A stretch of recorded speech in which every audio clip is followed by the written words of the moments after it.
Assalamualaikum warahmatullahi wabarakatuh. So for today's topic is still under hydrodynamic, which is applications of momentum equation in fluid flow.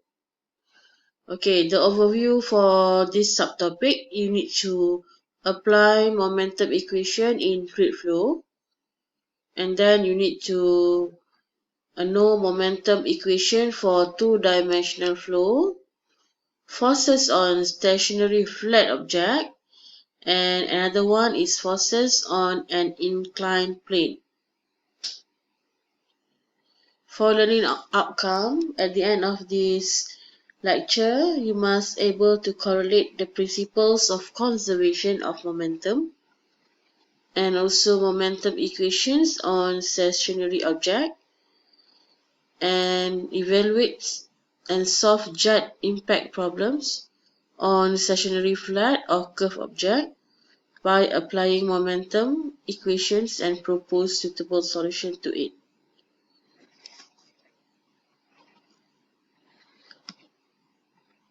Okay then, in fluid mechanics, the analysis of motions is performed by using Newton's law of motions. Okay, what is Newton's law stated?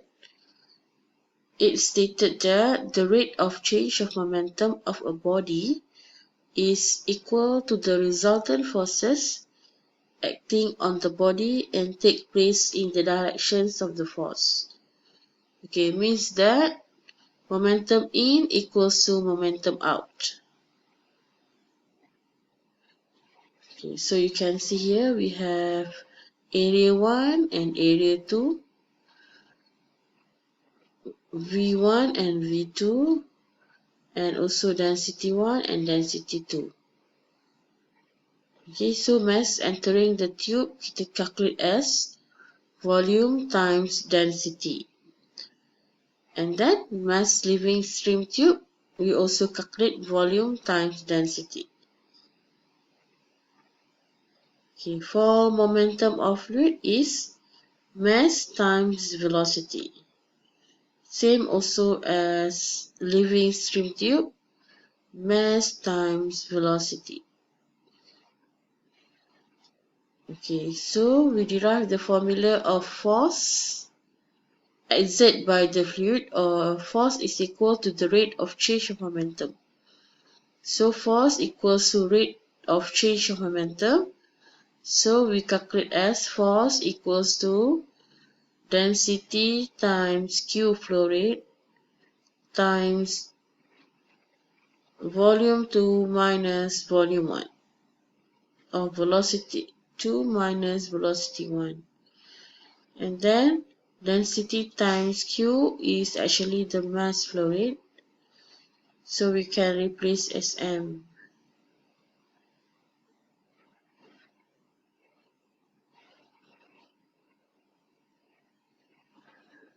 Okay, so we need to apply in a two-dimensional flow.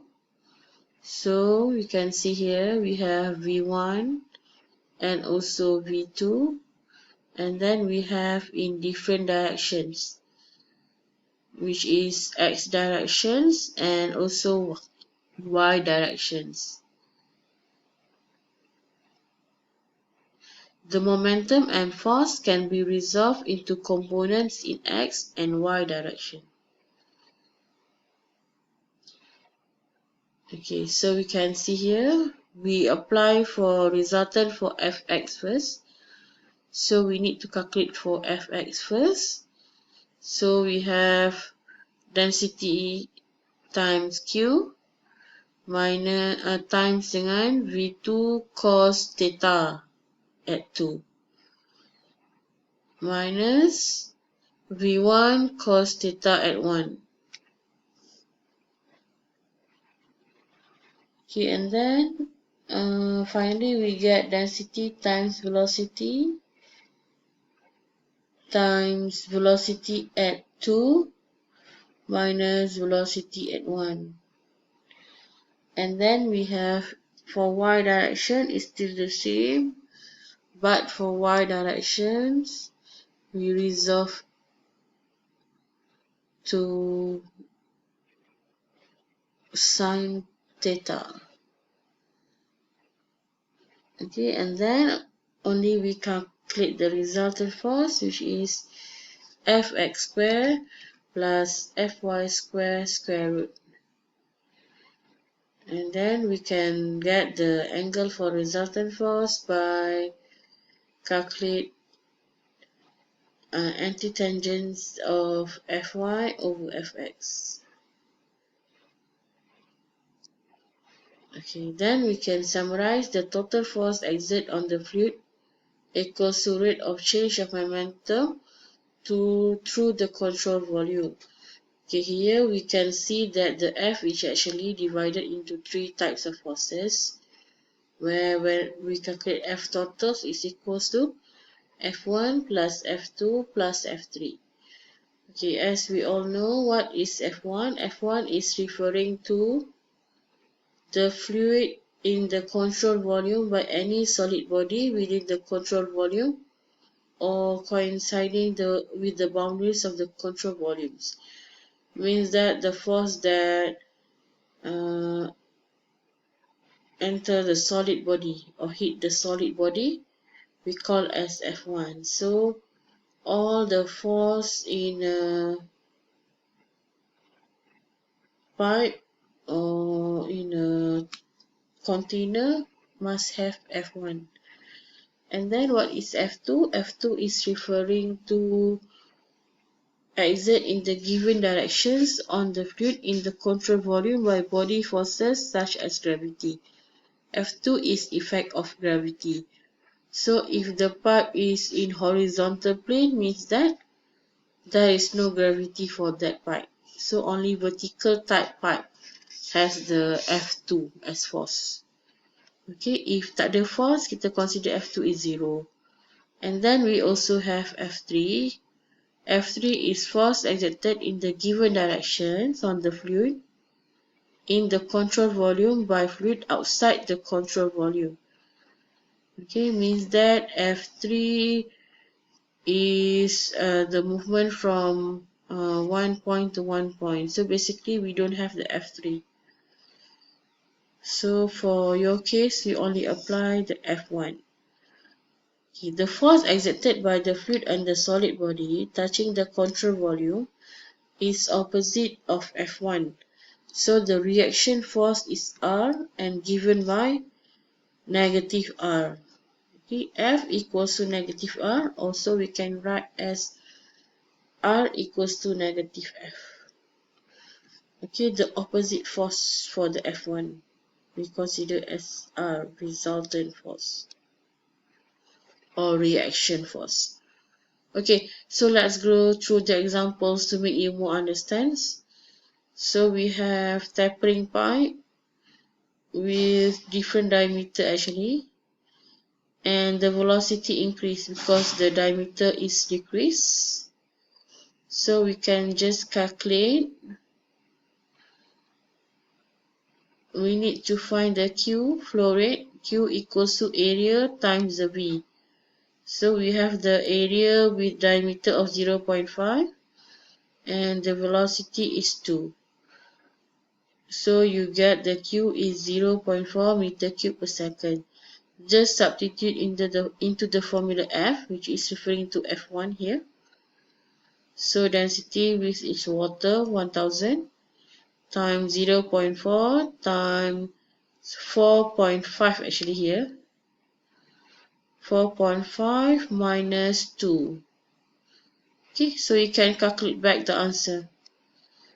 We get the wrong answer here because of the number here is wrong.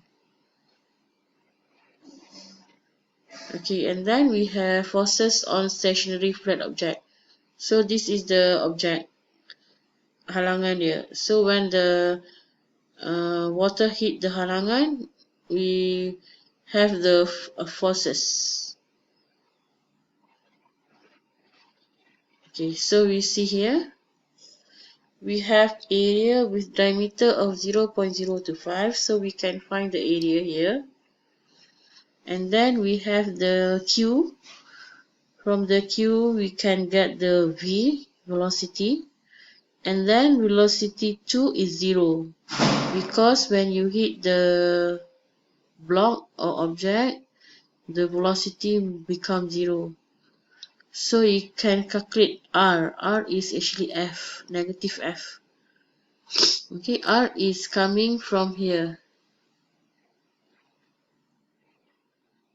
Okay, R is coming from here. And then you can have density times Q 0.025 times velocity, different velocity 50.93 minus 0. So you get the forces here. Okay, and then for stationary curve, we involve the angle, and then we need to resolve to x directions and also y directions.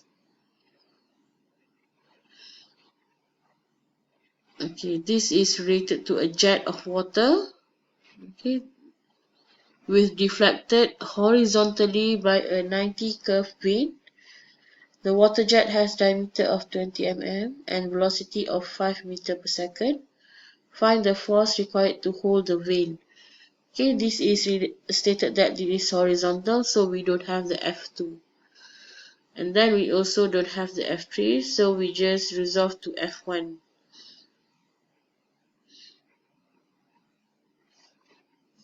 Okay, so you can see here, R resolve to Rx and also Ry. Okay, first of all, we need to know that F2 is 0, noted that, and also F3 is 0. And then of course we can calculate the area because the size of the pipe is same. So we use the diameter given 0.02, and then when we get the area we can calculate the Q. Q is area times the velocity. So velocity here, velocity 1 is 5. Okay, and then we resolve first for the x direction. This is x direction, part CX. Okay, so x direction is from this point to this point.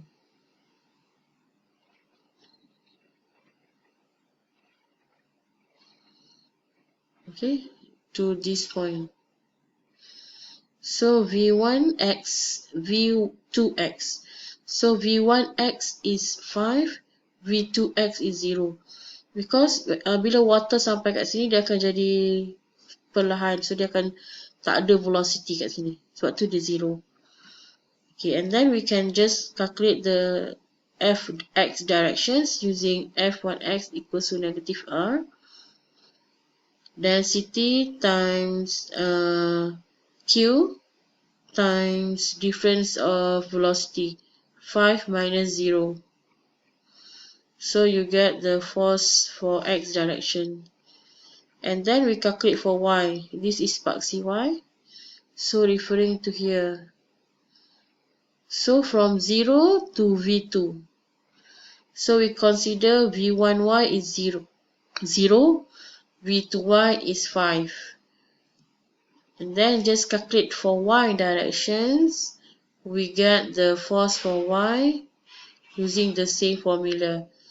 And then you can calculate the resultant force, fx square plus fy square, square root.